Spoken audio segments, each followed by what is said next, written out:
माझ्या पप्पांना जाऊन 5 वर्ष पूर्ण झाली. कोणाला हे मी असं बोलले ना, तर ते काय उत्तर देतात माहितीये? "अगं, 5 वर्ष झाली पण? कशी गेली 5 वर्ष कळलंच नाही ना?" आता त्यांना काय सांगायचं, की आपल्यासाठी 5 वर्ष ही कशी गेली आहेत ते. असो. माझ्या पप्पांना जे आवडायचं ना, तेच करण्यासाठी म्हणून मी आणि माझी आई पोहोचलो SEC डे स्कूल आगरीपाडा शाखा या शाळेत. पप्पांचं एक वाक्य ना अजूनही माझ्या लक्षात आहे. काही लोकांना समाजात जागा खूप इझिली मिळून जाते.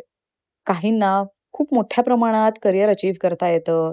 आई-वडिलांचा पैसा असतो, प्रॉपर्टी असते, बरंच काही असतं. पण अशी काही माणसं आहेत, की ज्यांना समाजात जागा बनवावी लागते. त्यातलीच ही काही स्पेशल मुलं. आम्ही असा विचार केला, की या मुलांना जेवणासोबत असं काय देता येईल, की ते त्यांच्या कामी येऊ शकतं. म्हणून आम्ही त्यांना डायपर्स द्यायचा विचार केला. फिजिकली चॅलेंज आपण हा शब्द ह्यांच्यासाठी वापरूच शकतो. पण खरं सांगायचं तर ते आपल्यापेक्षा जास्त स्ट्रॉंग आहेत बरं का. एक वेगळा समाधान या मुलांच्या चेहऱ्यावर होता आणि शिवाय माझ्या आईच्या सुद्धा. मला 101% माहिती आहे, या मुलांना हे सगळं खूप आवडलेलं असणार आहे. या मुलांना या शाळेला आपल्यासारख्या असंख्य लोकांच्या मदतीची गरज आहे. या शाळेशी संपर्क साधण्यासाठी स्क्रीनवर मी त्यांचा ॲड्रेस आणि नंबर देतीये.